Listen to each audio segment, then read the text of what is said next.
প্রতি কুরবানিতে আপনাদের সাথে আমার দেখা হয়, সুরঙ্গের সময় দেখা হয়েছে, পড়ানোর সময় দেখা হয়েছে। আমি আরো নিজেকে আরো বেটার করার চেষ্টা করেছি। বাট এই ছবিটা এটুকু বলতে পারবো, বাংলাদেশে এরকম ছবি হয় নাই। এটা আসলে আপনারা যখন সিনেমা দেখবেন তখনই বুঝতে পারবেন, দর্শকজন রিয়াকশন দিবে তখনই বুঝতে পারবেন যে আসলে আমরা কি করছি। তুফান 2 আসবে কিনা এখন বলবো না, আর কিছুদিন যাক তারপরে বলবো। আসলে যেহেতু শেষে কি এটা আসলে এখন বললে কি হবে, সিনেমার মধ্যে এটা সাসপেন্স আছে, আমি এটা নিয়ে কথা বলতে চাই না। দেখা যাক কি হয়। তুফান 2 আসবে, আগ্রহ থাকবো দর্শক। মানে আমি দর্শকদের একটা কথাই বলবো, আপনারা প্লিজ অগ্রিম টিকিট কেটে হলে আসার চেষ্টা করুন, বিশেষ করে সিনেপ্লেক্স গুলোতে। না হলে আসলে আপনি এসে সিনেমার টিকিট পাবেন না, পরে আপনাদেরকে অন্য ছবি দেখতে হবে। আসলে এটা খুব কষ্ট লাগে, একজন দর্শক বাসা থেকে রেডি হয়ে বেরিয়েছে তুফান দেখবে, কিন্তু এখানে এসে টিকিট পাচ্ছে না 3 দিনের। তখন সে চিন্তা করতেছে তাহলে কি করবো, তখন সে অন্য ছবি দেখছে।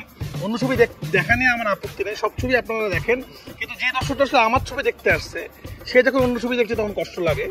তো যাই হোক, আমি দর্শকদেরকে বলবো আপনারা একটু বাসা থেকে চেক করে আসেন, এখানে আসলে 3-4 দিনের টিকিট নাই। আসলে কিছু দর্শক তো শো বাড়াচ্ছে, অলরেডি কালকে 36টা শো হয়েছে, একদম রেকর্ড পরিমাণ শো। এরকম শো পরান হাওয়া তো আমরা পাই নাই। তো ওরাও চেষ্টা করছে, এখন এইরকমের যে ক্রেজ হবে এটা আসলে আমরা কেউ অনুমান করতে পারি নাই, তাহলে শো আজকে আরো বাড়তো।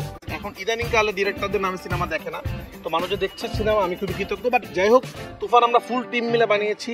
আমাদের সাকিব খান দুর্দান্ত অভিনয় করেছেন, সেটা আপনারা দর্শকরা কিন্তু বলছেন যে এরকম অভিনয় সাকিব খান আগে আমরা কোনোদিন দেখি নাই। চঞ্চল ভাই তো মাইন্ড ব্লোয়িং, এটা সবাই জানেন আপনারা।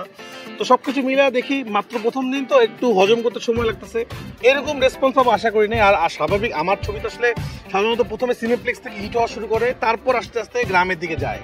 কিন্তু এবার তো 129টা হলে একসাথে চলতেছে, এত রিয়াকশন একসাথে পাচ্ছি, নিজে একটু কষ্ট হচ্ছে আর কি। দেখা যাক কি। খুব ভালো, তুফান ঝড় তো আসলে কালকে থেকেই শুরু হয়েছে, মানে অফিসিয়াল ঝড়। কারণ কালকে টিকিট ছাড়ার সাথে সাথেই সিনেপ্লেক্সে সব টিকিট শেষ হয়ে গেছে। আপনারা জানেন, আজকে যারা সিনেমা দেখতে আসবে তারা হয়তো তুফানের টিকিট পাবেন, আপনারা কেউই এখন তুফানের টিকিট পাবেন না। কারণ প্রথমে ছিল 12টার সময়, 12টার থেকে বাড়া এখন 21টা 22টা 23টা করছে, কিন্তু তারপরে টিকিট নাই। তো এটা খুবই ভালো, সারা দেশ থেকেই ছবি সব জায়গায় হাউসফুল যাচ্ছে, খুব ভালো লাগতেছে। আর আমি সারাদিন বসে বসে রিয়াকশন দেখতেছিলাম, এখন আসলাম দেখি যে সব ঠিকঠাক আছে কিনা। তো দেখা যাক কি হয় আর কি। ওপার থেকে কেমন সাড়া পাচ্ছেন? কারণ ওপারের মানুষরাও কিন্তু তুফান নিয়ে খুব একটা আগ্রহী ছিলেন এবং তারাও কিন্তু রিভিউ দিচ্ছিলেন। ওদের তো আসলে রিলিজ হয়নি এখনো, 28 তারিখ রিলিজ হবে, কিন্তু ওরা তো ট্রেইলার টিজার বা গান দিয়ে প্রচুর হাইপে আছে এবং ওরা ওয়েট করতেছে বাংলাদেশের মানুষ কি বলে। তো 100% পজিটিভ রিভিউ পাচ্ছে এবং সবাই বলছে যে এটা বাংলাদেশে এখন পর্যন্ত সেরা কমার্শিয়াল ছবি। আমি জানি না এখনো কি এটা, তো আপনারা রিয়াকশনগুলো নেন, আশা করি আপনারা দর্শকদের রিয়াকশন নেবেন। আপনাদেরকে অনেক অনেক ধন্যবাদ। ঈদের দিন আপনারা সবাই আসলে আপনাদের ফ্যামিলি ছেড়ে সিনেমা কভার করছেন। আমি আপনাদের একটাই অনুরোধ করবো যে দর্শক যেটা বলে আপনারা সেটাই প্রচার করবেন, সেটা হোক ভালো হোক খারাপ। খুবই সহজ, আপনারা পাবেন এটা অনলাইনে, খুব বিষয় আপনারা অনলাইনে ঢুকলেই পেয়ে যাবেন। আপনারা যখন সিনেপ্লেক্সের ওয়েবসাইট, এখনকার যুগে ডিজিটাল যুগ, কেউ মিথ্যা কথা বলতে পারবে না, সবকিছু খুব পরিষ্কার। কয়টা শো বিক্রি হচ্ছে, কয়টা শো টিকিট নাই, এখন তো আপনারা দেখতেই পাচ্ছেন। আজকের, কালকের, পরশু দিন, তারপরের দিনও টিকিট নাই।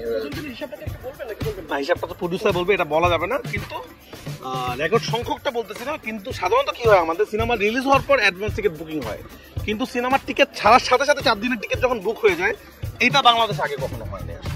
সবাই আমি সিনেমাটা দেখি একটু,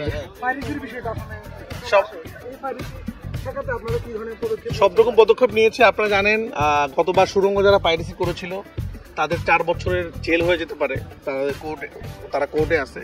আমি আশা করবো আপনারা অনেকে হয়তো বুঝেন না, না বুঝে ভিডিও করে ছবি আপলোড করে দিচ্ছেন, ছেড়ে দিচ্ছেন, এটা কিন্তু মারাত্মক একটা অপরাধ। কোনো সিনেমারে আপনারা পাইরেসি করবেন না। বাংলা সিনেমার এই জয়যাত্রা শুরু হয়েছে, এটার সাথে থাকুন।